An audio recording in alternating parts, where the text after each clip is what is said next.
Kapalaban yan, ibudbud nyo lang yung baking soda sa loob. Yan, budbud lang. Ganyan lang ka-easy, di ba? Budbud mo lang, ikot nyo lang yung tab nyo para sumiksik siya sa loob. Ganyan lang, napakadali. Napakamura lang yan, 49 pesos lang bili ko niyan sa tindahan. Yan, budbud nyo lang dyan, tanggal ang baho ng washing nyo. Hindi nakakapit sa damit yung amoy. At saka hindi magbabara kasi tanggal talaga siya. Siyempre may kapartner yan.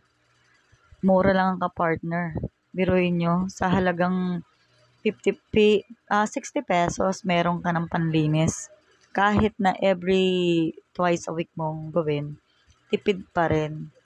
Mabango yung washing nyo, hindi amoy kulob, hindi pa babara. Kaya ito, suka ang katapat niyan. Sukaan nyo lang. Magkano lang yan, kapalaban? 5 piso lang bawat isang supot sa palengke. O sa halagang 10 piso. Malinis na ang tab nyo. Okay? Yan, buhos nyo lang yan dyan. Buhos nyo lang lahat. Makikita nyo naman na bumubula eh. Di ba? Kaya effective yan. Yung mga nakadikit dyan ng mga lata, matatanggal yan. Saka yung baho ng washing. Diba? Okay, kapalaban, kaya nyo na yan. So, sundan nyo lang to. Tapusin nyo tong video na to. Okay? Thank you.